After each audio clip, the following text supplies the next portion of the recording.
there's a lot of reasons why people might be going and joining the Islamic State. They have this very powerful message. They've been able to achieve something by wiping away these borders, by actually setting up a state. They're not just talking about the caliphate. Lots of people talk about the caliphate.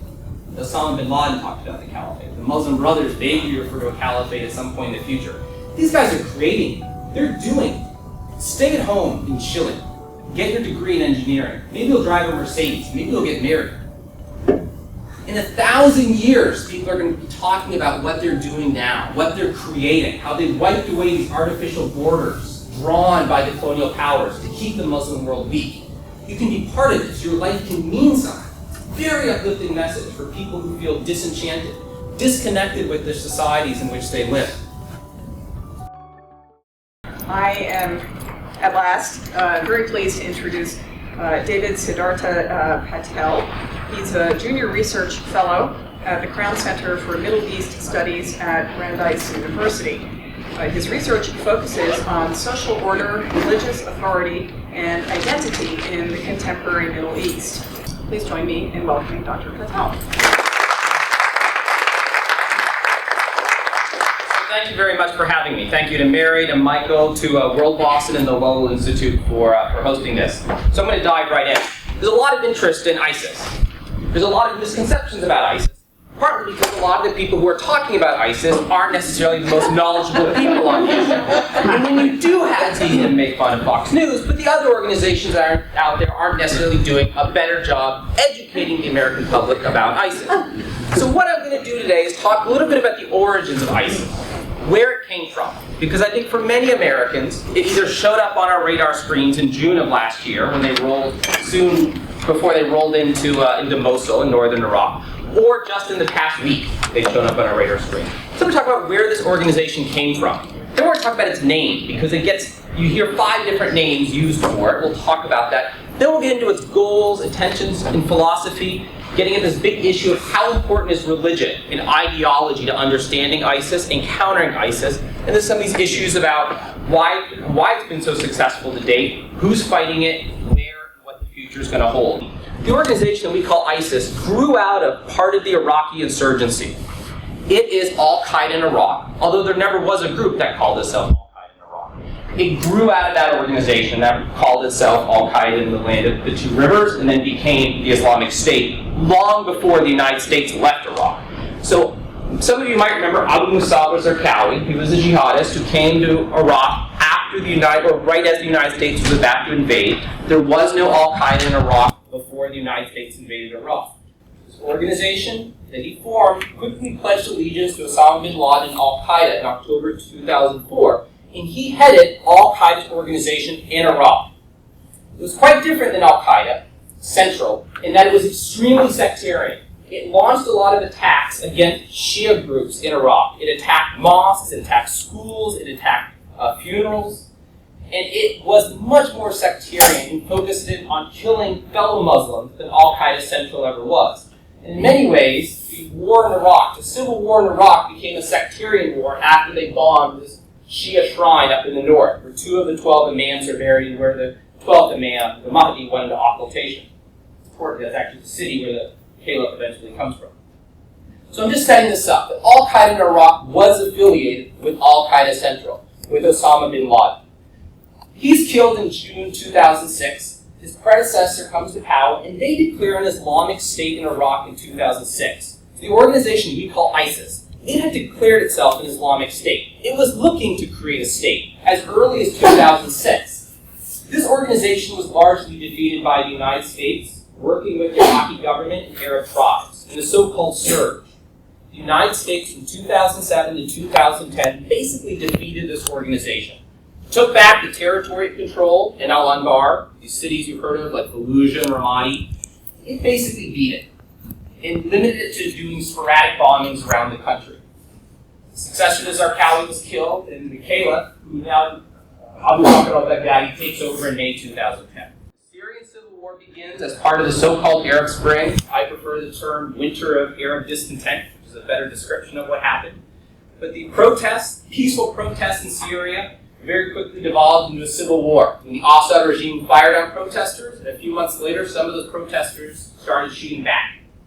What happened is this organization, the Islamic State in Iraq, dispatched some cadres to go and fight. These were experienced fighters who had survived under the U.S. occupation. They'd survived firefights with U.S. soldiers, so these were pretty experienced fighters. They were sent into Syria to set up Al-Qaeda's organization there, and they worked with this organization called the Al-Nusra Front. Again, a lot of things going on here, but I want to emphasize this. They renamed themselves the Islamic State in Iraq and Syria, Asham. I'll talk about the name in a second, in April 2013. But that is a continuation of Al-Qaeda in Iraq, right? Same organization, same leadership, in many ways the same goals. They're just in a new playing field. They take Raqqa, a very large city out of eastern Syria, in March 2013. They're still governing it. They've been governing Raqqa now for 2.5 years. Right? They didn't show up yesterday. They've been around for quite a long time. They have experience administrating places, as we'll talk about at the end. They fully split with Al-Qaeda in early 2014. They split with them for a number of reasons, but currently the Islamic State in Iraq and in Syria, ISIS, whatever you want to call them, has nothing to do with Al-Qaeda. In fact, they're enemies of Al-Qaeda. They split. Al-Qaeda, when I say Al-Qaeda, I mean the organization that's based somewhere, central organizations based in Afghanistan, Pakistan, led by Zawahiri, that previously been led by Osama bin Laden. They're actually at war with ISIS. Their organization in the country, Al-Nusra, is one of the adversaries against ISIS. So all those ties have been severed. ISIS ends up coming back into Iraq and takes Mosul in June of 2014. Huge coup for them. They open up these prisons up in the north of Iraq and get huge influx of people from there, and it's a PR coup. A lot of the foreign jihadists come and start, not necessarily jihadists to begin with, but they come and start after that taking of Mosul.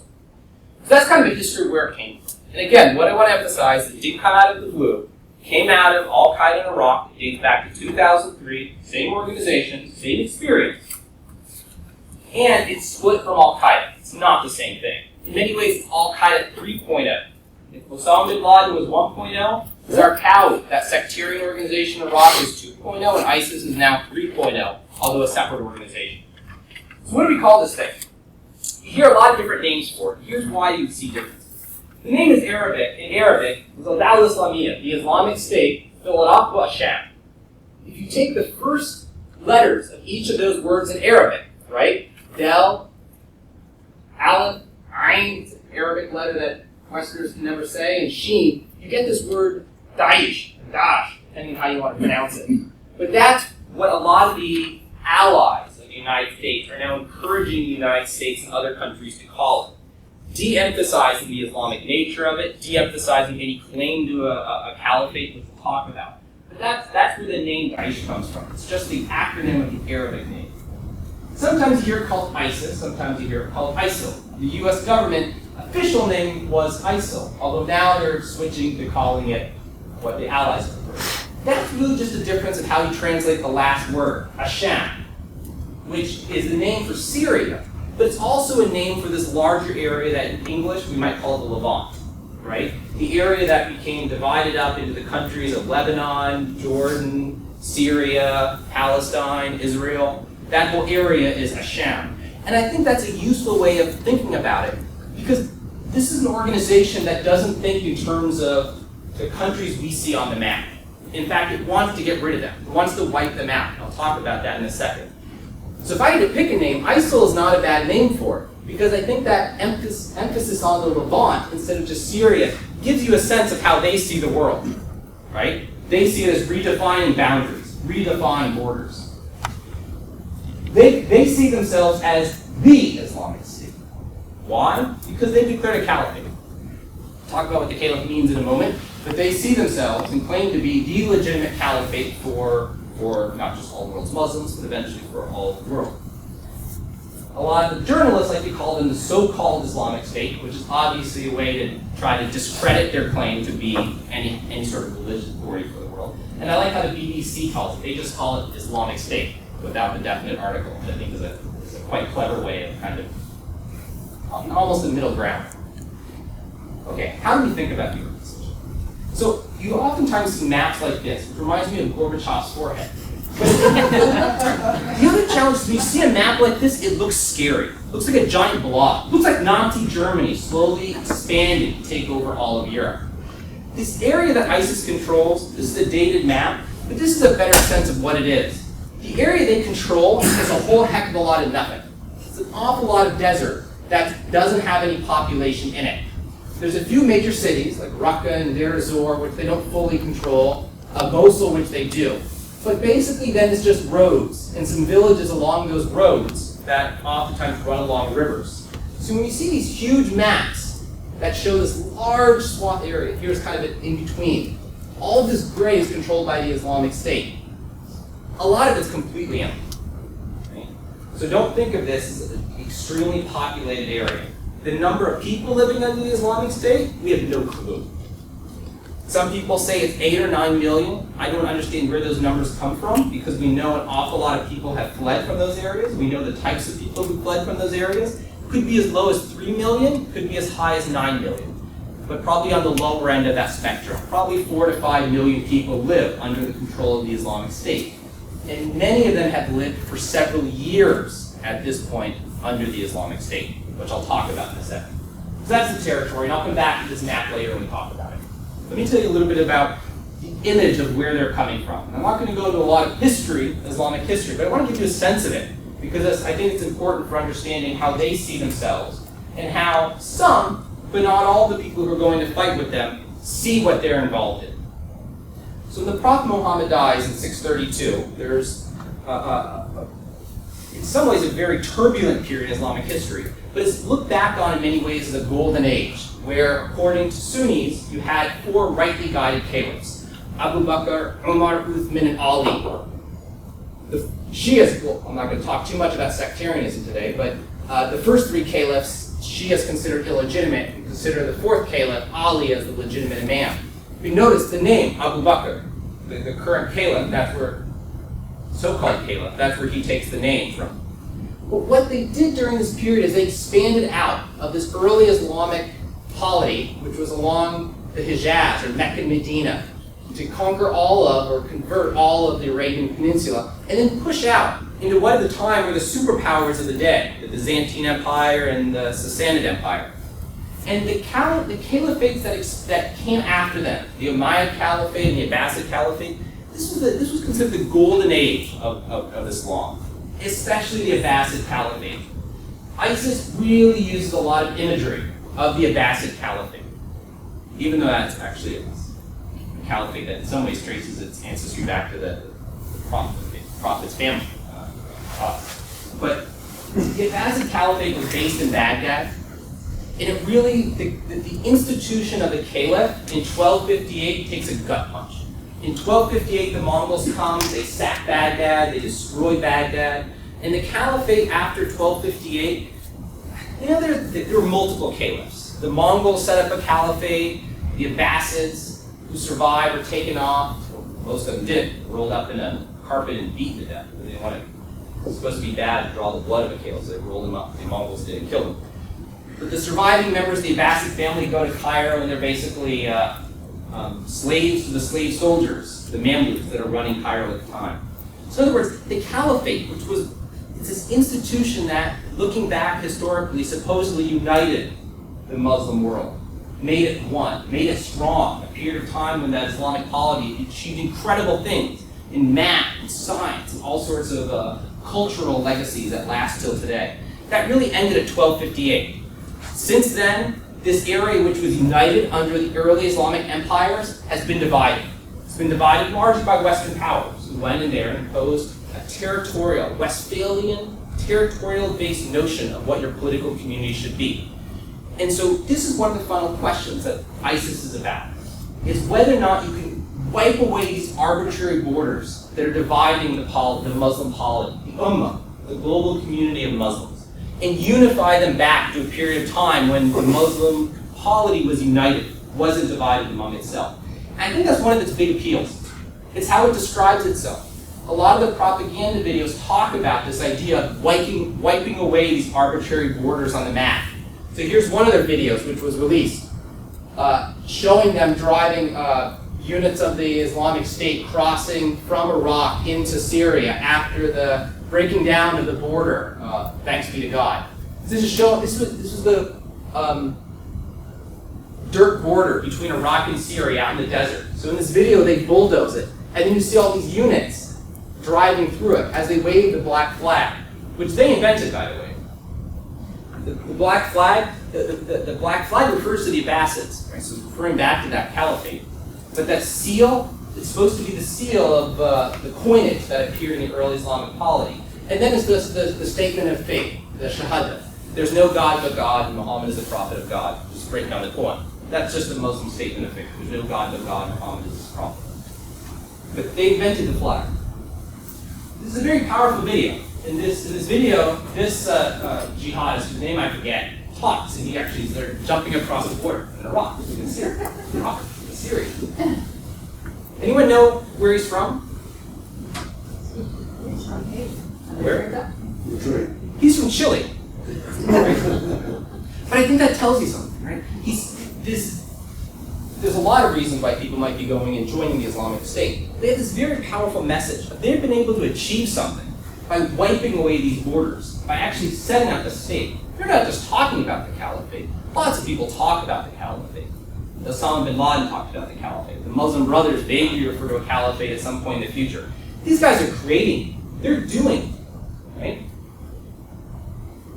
Stay at home in Chile. Get your degree in engineering. Maybe you'll drive a Mercedes. Maybe you'll get married. In 1,000 years, people are going to be talking about what they're doing now, what they're creating, how they wiped away these artificial borders drawn by the colonial powers to keep the Muslim world weak. You can be part of this. Your life can mean something. Very uplifting message for people who feel disenchanted, disconnected with the societies in which they live. So a lot of people have gone to fight. This is a very outdated map to show you the numbers, which have changed over time. But you have a lot of people flocking. More foreign jihadists have gone to fight in Syria and Iraq for ISIS than went to fight in Bosnia, Afghanistan, or Iraq combined. Numbers vary. How many have gone? Some have gone for a little period of time and left. We don't know how many went and fought for ISIS versus others. You hear a lot of different numbers.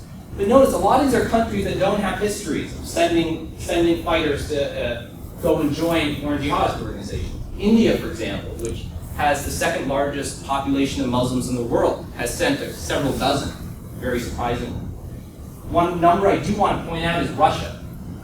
More Muslims have gone to fight for ISIS from Russia than any other non-Arab country, which is a key point. We tend to always describe the Russian intervention in Syria in geostrategic terms, right? Putin says it's really about domestic politics, that they've experienced terrorism domestically in Moscow, in the subways in Moscow, apartment buildings in Moscow, and they fear a backlash. And so we should take that claim, we should look at that claim and see to what extent that's right. Finally, ISIS is extraordinarily good at social media. Right? Lots of Twitter feeds, very good, not just people within ISIS, but supporters elsewhere, putting their message out and talking about their message. Very slick publications, much more sophisticated than Al-Qaeda ever was. I forget the name of this one fighter. But what I like about, I'm putting this one picture up there, because there's also a lot of groups, both from the Arab world, the larger Muslim world, elsewhere, who are trying to discredit them and are fighting them. And I like this picture because this is one of their well-known spokesmen, a name I forget. But I love this one picture of where he was shown there in his camouflage, and then somebody pointed out how much it looks like a giant shawarma. I want to go back to one thing. When Abu Bakr al-Baghdadi declares his caliphate, they set up a state, right? They brought the Syrian civil war starts in 2011.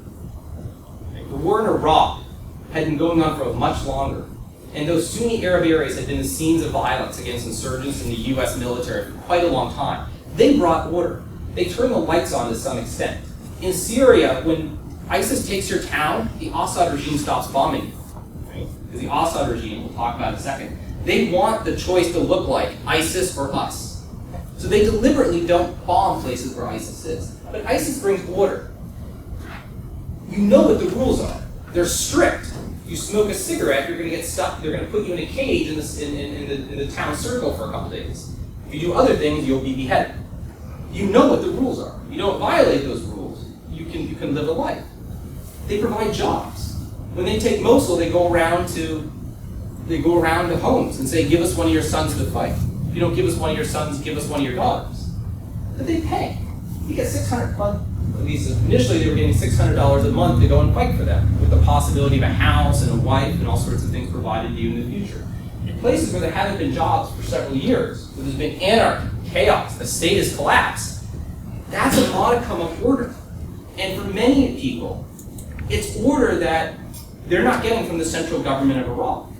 In Iraq, the Sunni Arab areas were extremely disconnected and felt, even though the US had left, it felt to many of them like their country was still being occupied by Iran. And Maliki's policies really disenfranchised a lot of Sunni Arabs. So they would prefer ISIS's brutality and rule to the alternative. And in Syria, they prefer the not only the Assad regime. All those rebel groups were trying to overthrow the Assad regime and moving towards the front. ISIS stayed in the background in many ways and started governing, providing order. When he declares his caliphate, that's not Abu Bakr al-Baghdadi, but he says, send us your engineers. Are you an engineer? Are you an architect? Do you know how to get a city sewage system running again? Come do your jihad that way. We'll make use of your skills, whatever skills you have. So it's not just people who are going there to fight. People are going and playing a lot of different roles in governing. Okay. So let me talk about the anti-ISIS coalitions, plural, because there's more than one. ISIS is fighting on a number of fronts. It has enemies all around it, and it's had enemies all around it for a year and a half now. We're just waking up. I've read 5 or 6 pieces in the last week that says ISIS can't last because it has enemies all around it. People have underestimated. I've been looking at ISIS since the beginning. People really discredited it. When it took Mosul, people thought that was it. The U.S. is going to start bombing it. It's going to roll it up very quickly. When it declared a caliphate, a lot of people said, this is a strategic mistake. There's no way it can survive doing this. It's going to collapse. Other people said, they're beheading Americans. They're alienating the West. We're going to come after them and destroy it.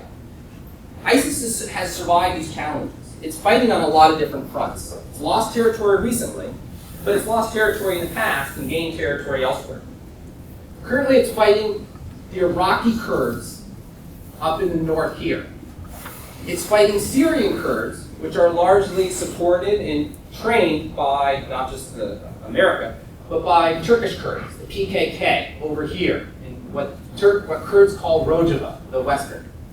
It's fighting the Iraqi government, which controls this pink area, and the Shia militias, the Hashid, the Popular Mobilization Units, which are a lot of these Shia Islamist militias trained and organized by Iran, but pretty distinct from the Iraqi government.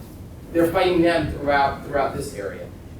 In Syria, they're being bombed by the United States in Arab countries. Arab countries are working with the United States. When I say Arab countries, I mean Qatar, the United Arab Emirates, Saudi Arabia, Jordan. They're helping bomb ISIS in Syria, but not Iraq. Because they don't want to be seen as helping the perceived pro-Iranian government in Iraq. So one coalition is helping us here. And frankly, that coalition is helping less and less, because those Arab air forces are being diverted to go fight a different war in Yemen. They see it as part of the same war, perhaps.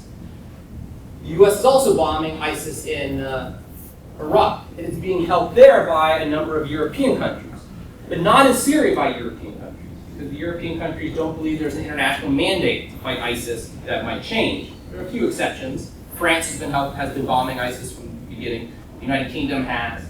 And a number of other European allies are helping owning Iraq. ISIS is fighting a number of other rebel groups. They're fighting al-Nusra Front. They're fighting the Syrian government. So they're fighting on a lot of different fronts.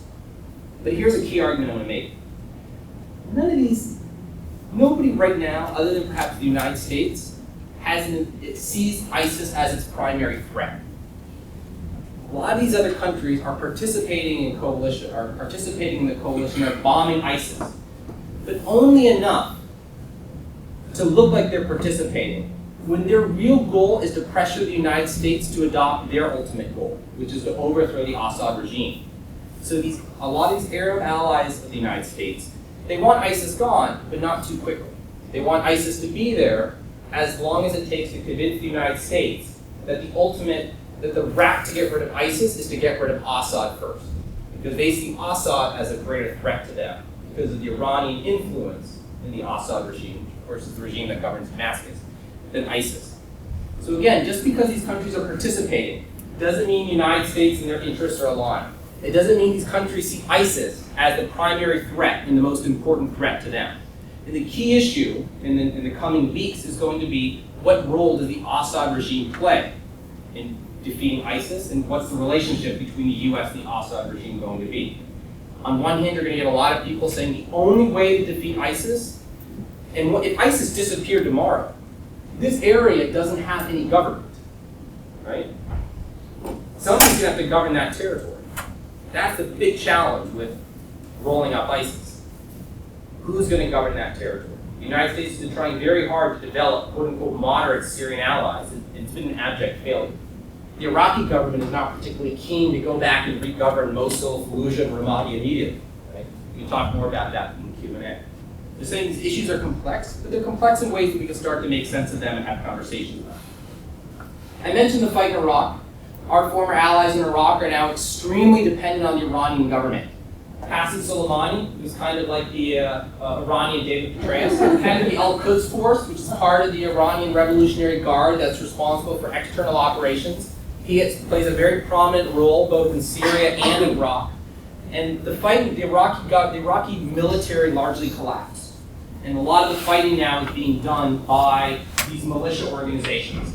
The Badr Corps, if you remember the Mahdi Army, Muqtada Sadr's militia, who the United States fought, they're now called the Peace Brigades.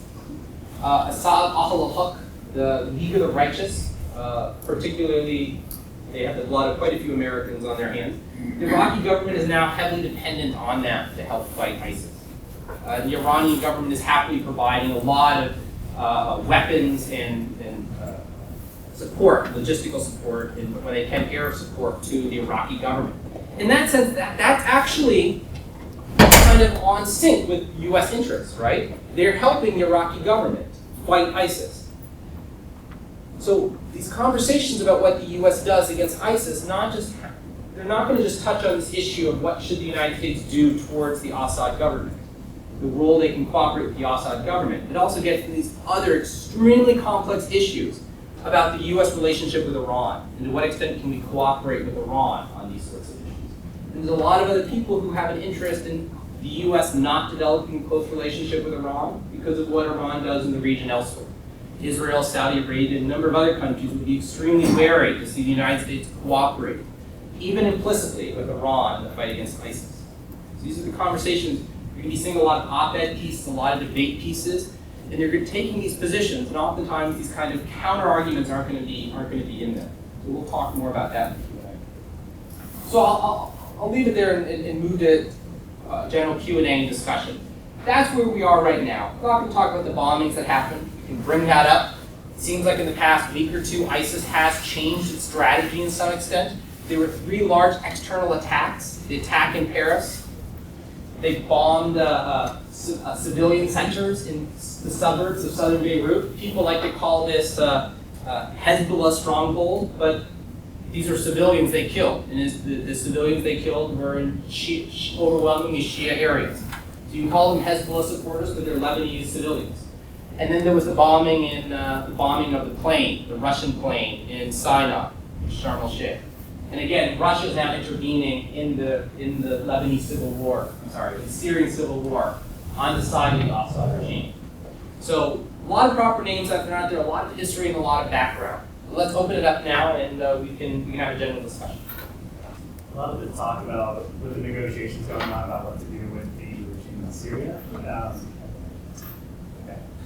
A lot of the talk is that they're moving towards a solution of leaving Assad in some kind of transition phase, so that that territory can become governed. Do you see that as a plausible solution of Syria, leaving Assad in and then having that territory be taken by the government? Is that something you see as a possible solution to the region? Let me say something about the Syrian civil war. Civil wars last a really, really long time, right? Let's say I'm a political scientist. Political scientists come in a lot of shapes and sizes. Some political scientists are quantitative scholars. They'll say, let's take the universe of civil wars that occurred since World War II, and let's look at how long they lasted and the sort of factors that make those wars last a long time. Civil wars since World War II have lasted about 20 to 22 years on average. They last a really, really long time. A couple reasons for that. But one of the reasons is they don't end through negotiated settlement. Civil wars end when one side beats the other. And it kind of makes sense because it's hard to make credible commitments. How can you make an agreement in a civil war, a power-sharing agreement, when both sides perhaps fear that if the other side gains power in the future or gains a military advantage, they could use it against them? How can you disarm, especially in the context of just a state? International wars at least have international bodies, there's norms about international conflict, perhaps that make it easier to resolve international wars. Civil wars last a long time. And factors that make civil wars last longer, when you have, when the rebel groups are very fractured, like they are in Syria, dozens, if not well over 100 rebel factions. When you have external intervention on both sides of the war, so when both the rebels and the government are getting outside supporters, that makes civil wars last a long time. So in other words, if you're a quantitative scholar, the sort of factors that make a civil war look intractable, like it's going to last for a really, really long time, are present there in Syria. Let's say you're a qualitative scholar, and you don't want to look at the universe. Let's look at cases that are most similar. Syria is a case where you have a central government still in control of the major center population, the major core of the country, Damascus, Homs, Hama, that's fighting a very fractured insurgency in the hinterland, but that largely controls territory. So it's not insurgency or guerrilla warfare, it's really fixed lines that move over time. You know, to me that looks like Afghanistan under the Soviets and after the Soviets pulled out. It looks like the Congo, right? Both wars that in many ways were and continue to be intractable. In other words, the Syrian civil war is not going to end tomorrow. It's been going on since 2011, and to be blunt, the Syrian civil war is going to be going on for another decade, at least.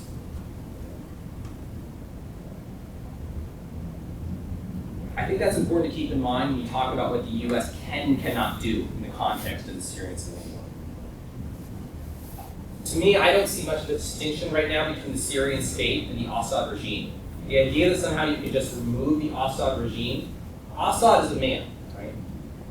He might be removed. But that regime that he's created, the thousands of people that are dependent on that patronage network, you can't remove that without the entire state collapsing.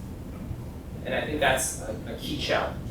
In the Syrian state, if it collapses, it's not going to be rebuilt in overnight.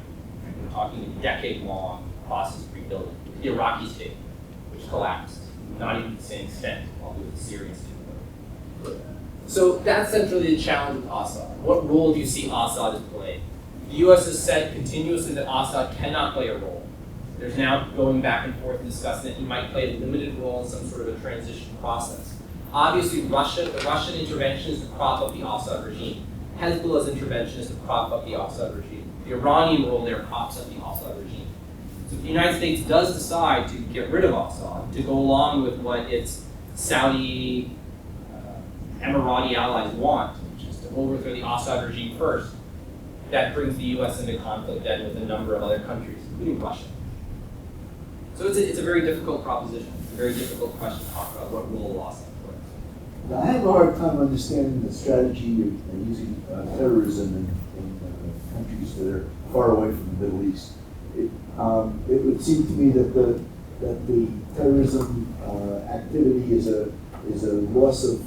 They expend a lot of resources and energy in doing that, when they could be expending those resources in being stronger where they're trying to do most of their fighting. So I would ask, do they really believe they're going to dissuade the countries where they're having the terrorist activity occurring from supporting the wars against them? Do they actually think that's a serious strategy? We don't know. Next question. I say it jokingly because I've seen a half dozen different arguments. People here's why ISIS launched the operation in France. And they give you an argument. We don't know. And we're not going to know for a decade or two until we get documents, until we have access to all sorts of information that's not going to be publicly available for a long time. You can craft an argument. It depends what you think ISIS believes. ISIS hit 3 countries or groups that it saw as currently fighting itself, that are currently fighting. It hit Hezbollah, has been fighting it. Russia has just gotten involved. And France, of all the European countries, is one of the countries taking a very leading role. So you can craft an argument that ISIS hit those 3 countries to punish them for fighting in Syria. Perhaps trying to get them to pull back, or to show them that if you continue to take territory from us and hit us where we are, we're going to hit you where you are. So it could be a tit for tat sort of retaliation, trying to impose costs. It might be that they're trying to draw in Norman intervention.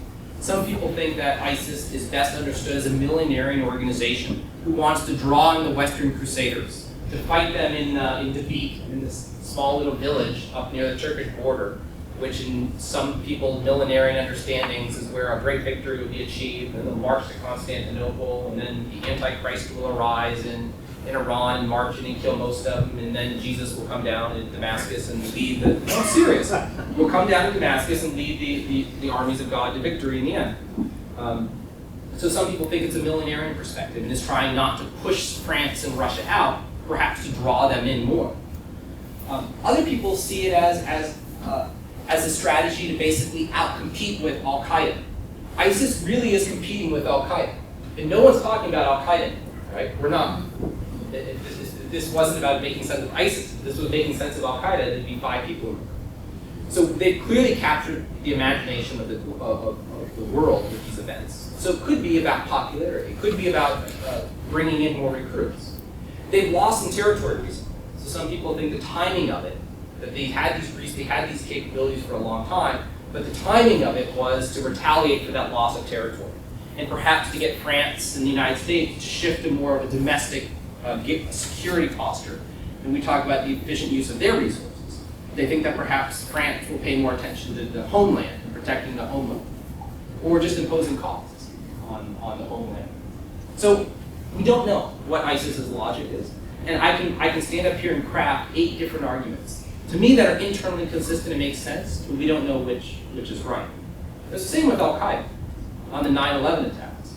For a long time, people gave one interpretation, that it was really to force the United States out of territory that the United States was perceived to be occupying, right? Where U.S. bases had been set up after the Gulf War. There's other documents that have come to light that suggest that Al-Qaeda wanted to draw the United States in to a battle in Afghanistan, which didn't turn out the way that Al-Qaeda wanted, but conveniently for them, the United States gave them the battle they did want, but in Iraq. Well, to follow on to that question, if you don't know why somebody is doing something, is it possible to make them stop? What it does suggest is that before the United States adopts a strategy, we should try to figure out what ISIS is trying to get us to do.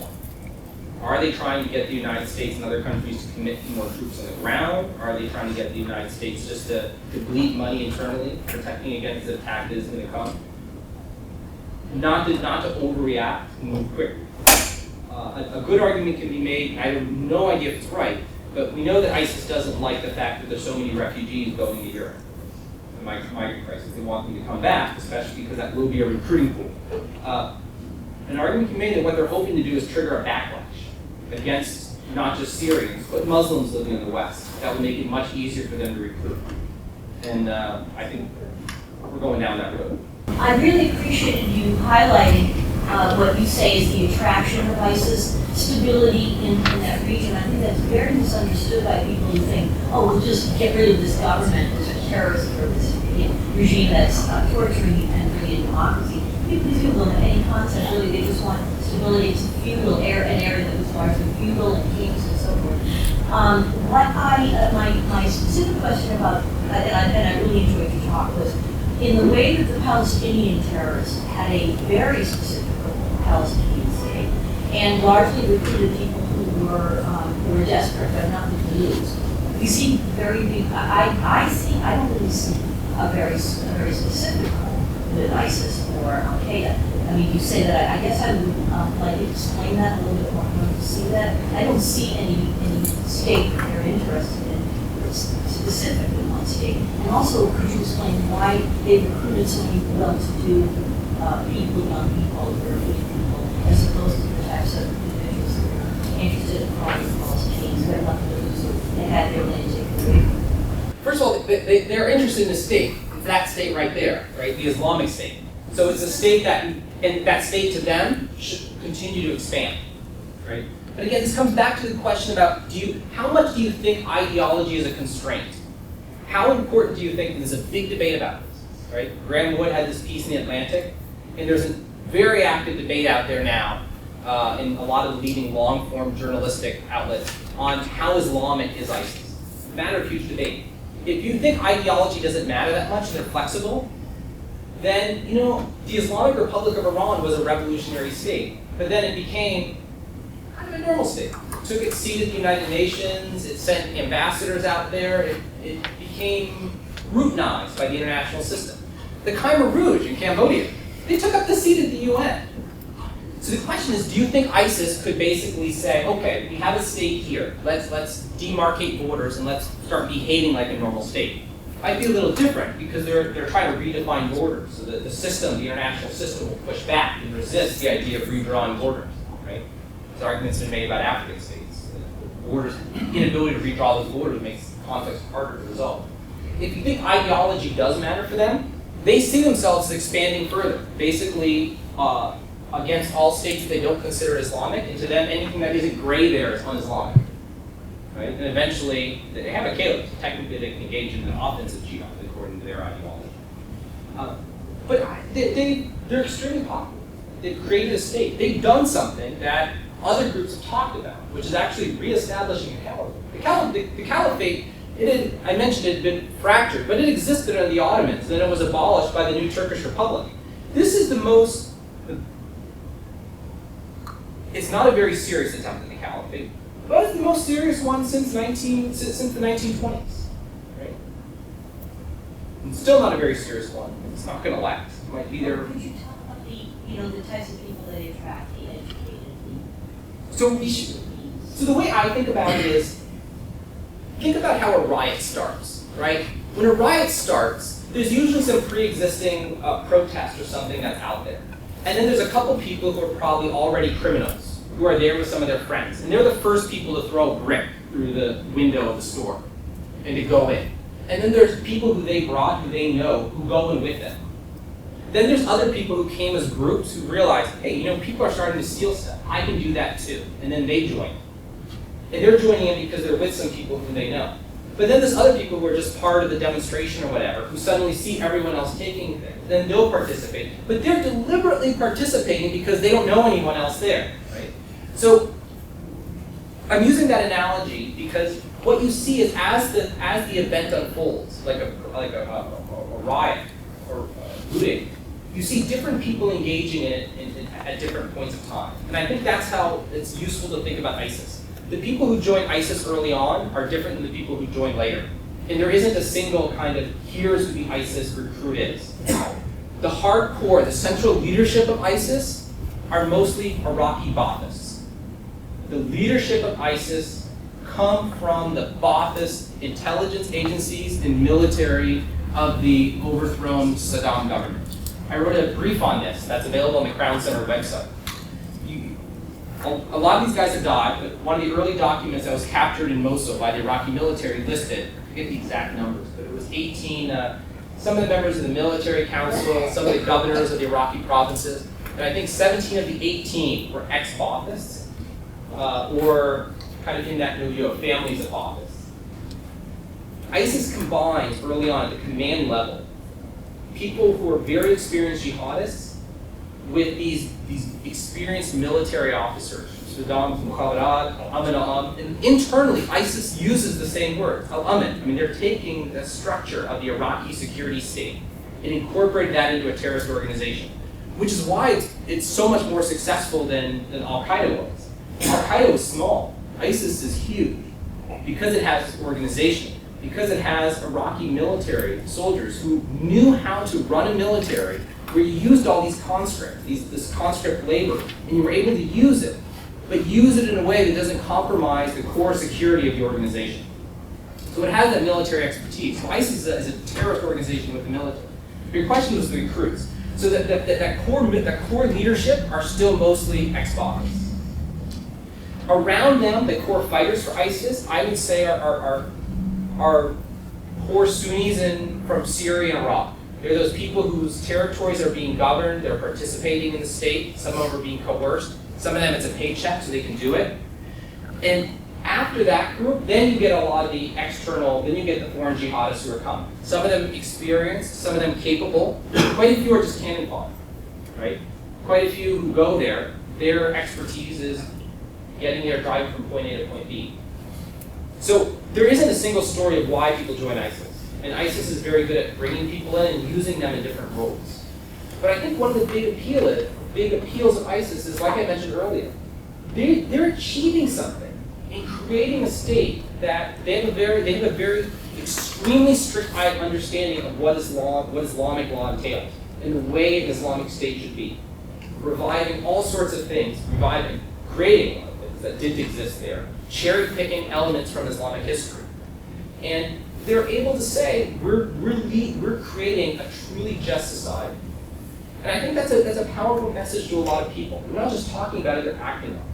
And it's a way to make your life meaningful, especially for people in places where they feel disconnected from their societies. And again, my sense is a lot of especially European recruits who are going, they're not first generation. They're not immigrants who moved from Morocco and Algeria. It's second and third generations. So you established how ISIS builds its legitimacy, I guess like a lot of groups, by creating these sort of parallel institutions of state where legitimate ones have either failed or corrupt. Now, do you see a way that legitimate powers can either step back in, create resiliency, or out-compete their out-competition of the original legitimate institutions of the state? That's a good question. A lot of people think that because ISIS looks like a state, you can actually hit it like a state, right? It's got command and control. It's trying to govern, and the way to fight ISIS is perhaps disrupting its provision of public goods and kind of show that they're not able to govern these places when the world has its guns aimed at the Islamic State. That entails much higher civilian casualties, right? Which, by the way, the Russians they're bombing ISIS, but the Russians are really bombing the other Islamists in Syria that are fighting the Assad government. But when the Russians bomb it, they're not that concerned about civilian casualties. What we think that's the So some people think that's the goal, to undermine their legitimacy, to show that they're not able to govern, to force them to perhaps be even more oppressive in the areas that they're governing. But again, the Iraqi state collapses after the US invades. These are areas that saw lots of fighting against the US occupation for years and years and years. And they brought a measure of order to those places. They got the Iraqi government. The reason why Mosul fell so quickly is because the Iraqi government and the Iraqi military there was so venal. This was not a government you wanted to live on. Which is why they cooperated or at least acquiesced to ISIS taking control of those areas.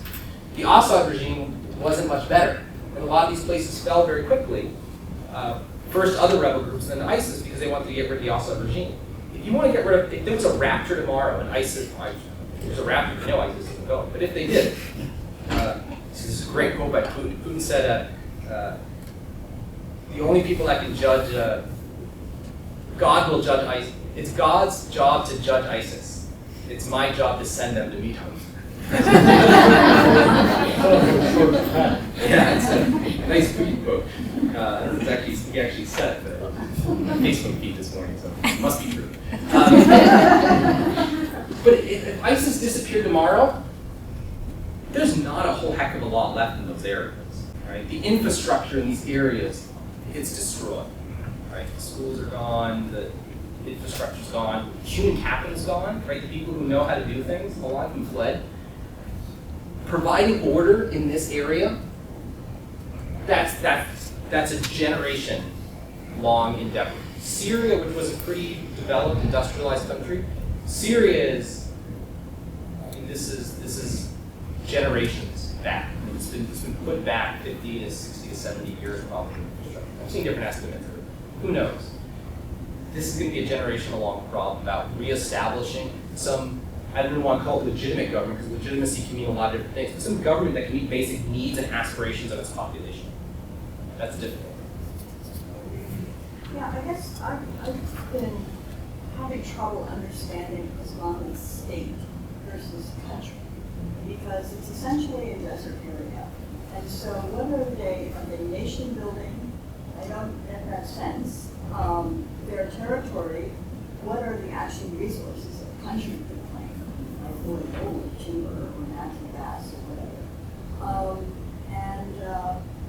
So I guess I'm just very confused, and in terms of responding or attacking them, I thought that I understood Obama saying that, well, this is not a nation.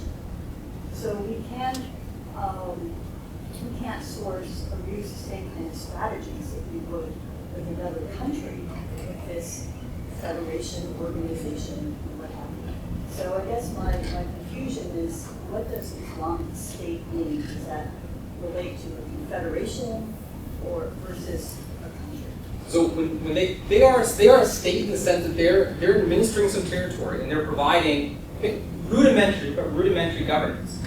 You can travel, from what we understand, from one part of the Islamic State to another with your goods and sell it. Nobody's going to mug you along the way.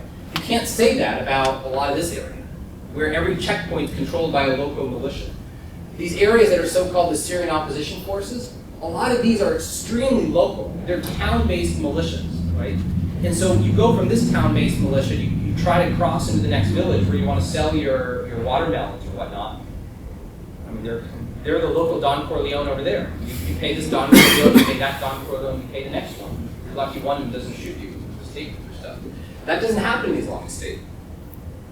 If you think that order isn't going to be provided in this area by central government for many years, that's not bad to live in a place where you know what the rules are. The rules might not be just, but you know what they are, and you can live by them. They're educating people. They download and just print the textbooks from Saudi Arabia, because their ideology is identical to Saudi Arabia's, right? They're teaching the Saudi core curriculum. So they don't have to develop their own textbooks. They're out there. So they're providing order. They're picking up trash. They're providing electricity to the extent that they can. There's oil out here. In the U.S. now, actively trying to decrease their control over those resources. But they have been able to take oil and trade and sell the oil to the Syrian government. They're fighting the Syrian government, but they have engaged in oil transactions with the Syrian government. So there are some resources. I thought that the former Baathists were secular, and if there's so many of them that are so central, does that support the argument that this state is less ideological and more practical if they can get along Baghdadi, the scholar, and these other types? So I've been involved in a lot of debates in DC about this. Early on, there was a sense that the alliance between the Baathist organizations and ISIS was a marriage of convenience.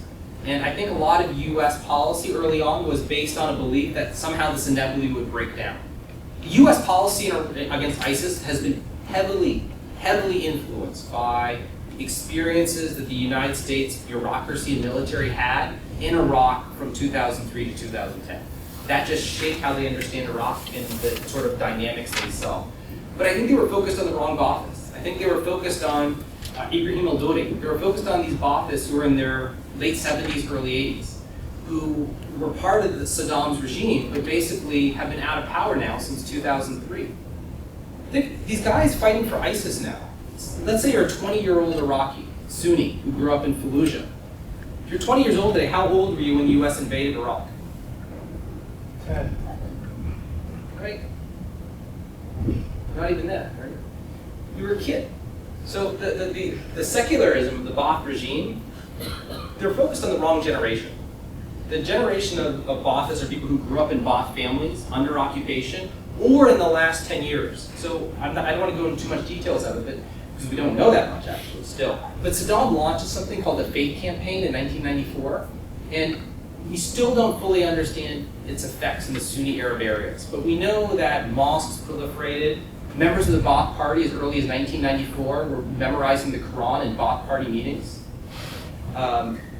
Clearly there was the spread of Salafi influence there. We had the, when I say we, US military stole the Iraqi government files and deposited them over at Stanford, my alma mater. So you can go to the Ba'ath Party archives and you look there and you see how important religion had become in Iraqi society in the 1990s. So my sense is those last few officer corps that went through, they weren't Islamist, but they were more receptive. They certainly hadn't grown up in the very secular message of the Baathists that dates back to the 60s and 70s. They're also younger. There were the Baathists who were fighting for ISIS are people now in their 50s, who were in their late 30s and 40s when Saddam was overthrown. They're not trying to return to power. They had careers that were interrupted. And then they were during the de-Baathification process, they were said, you can't participate at all. You have no role in the future of Iraq. And it wasn't the Americans who did that, by the way. The de-Baathification, after a few months, was handed over to the Iraqis. And this was Iraqis, mostly Iraqi exiles, Ahmed Chalabi, the late Ahmed Chalabi, and others, who were really pushing the de-Baathification deeper and deeper and deeper. So I think that we misinterpreted the relationship between the Baathists and Islamists. I think the Baathists who are there, they're fully part of it. It's not a marriage of convenience. They're part of ISIS, and they buy into it. Now, it might be that religion doesn't matter that much. And again, this is the big debate. There are Maoist insurgencies all over India. If you want to understand the Maoist insurgencies in India, reading Mao isn't going to help you that much, right? How important is it to understand communism, to understand Maoist insurgencies there? Probably not that much. A good argument can be made that it's really about structure. It's really about how cheap it is to recruit soldiers. It's really about the conditions that facilitate insurgency, that explain civil wars. And any ideology that's on top of it is really epiphenomenal. Right? It's not as important to understand what they're doing. But I think this is a big debate. How important is religion to ISIS? Well, I must confess that I'm one of those people who viewed Iraq through the prism of having been there 10 years from 2004 until last year. So I'll just stipulate that so you may discount or not discount what I have to say. I'd like to talk about this matter of leadership and press you a little bit further. The same raw material that constitutes even today the Iraqi army and all of the competing groups in Mesopotamia are exactly the same people that you're now asserting are being so helpful to ISIS. I would offer a different view. These are the same people who couldn't even get the war against a fledgling Iran organized properly. They were terrible at local command. They were terrible at logistics. They were terrible at staying around and fighting when fighting got tough. They're the same people who collapsed in Mosul, the same people who collapsed in Fallujah and Ramadi this year. So how is it that somehow miraculously ISIS has been able to cherry pick those who were any good? Maybe because they were younger, the exact same cohort from which the entire Iraqi army is now constituted. There is nobody over the age of 20 or 30 now, who had military experience who wasn't a member of the Ba'ath Party. They were all issued party cards, whether they took them or not. So a lot of the people who are joining ISIS, and in fact the so-called Caliph, he was captured, he was imprisoned in Camp Bucca. Yeah, Bucca, right. So a lot of those guys, they fought the Americans early on. So they were never part of the Iraqi army after 2003. Perhaps some of them were part of that Fallujah brigade, whatnot, that fell apart back in 2004. But the vast majority were alienated early on. The people who were recruited into the Iraqi army, especially the commanders in the Iraqi army, for the past, the U.S. put an incredible amount of effort and resources over time in trying to build up an Iraqi military. The Iraqi military was unbelievably corrupt. We don't even know how many soldiers they had because they would just be right? The officers would take the money, and there were ghost soldiers that didn't exist. Right? It was an extremely corrupt organization. So there's a lot of reason why the Iraqi army collapsed, and collapsed so suddenly, especially in Mosul. But clearly the fact that the officer corps was so disconnected from the soldiers is part of the story. And so I wouldn't compare the corrupt officer corps that really collapsed, that led to the collapse of units in Mosul, to the people who are fighting for ISIS. ISIS draws from a different recruitment pool.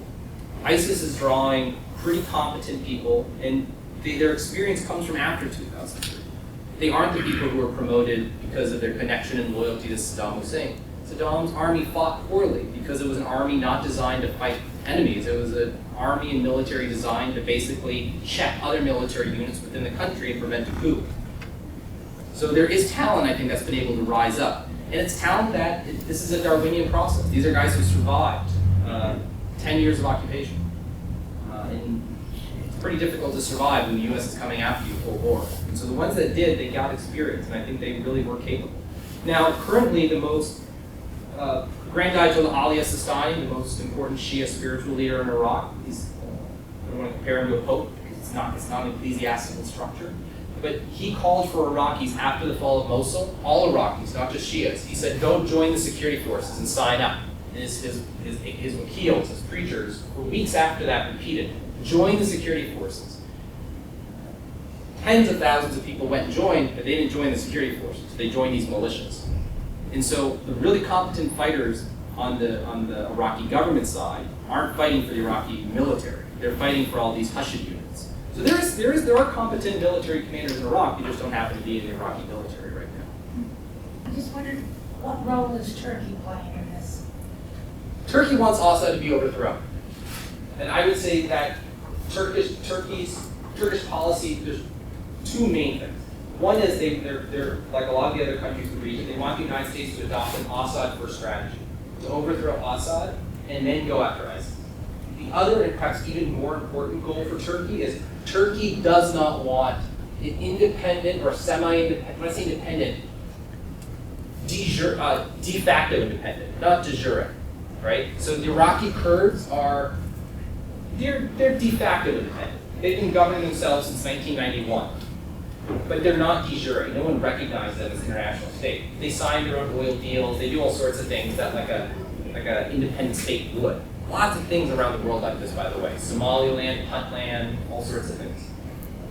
Abkhazia, South Ossetia, keep going on and on.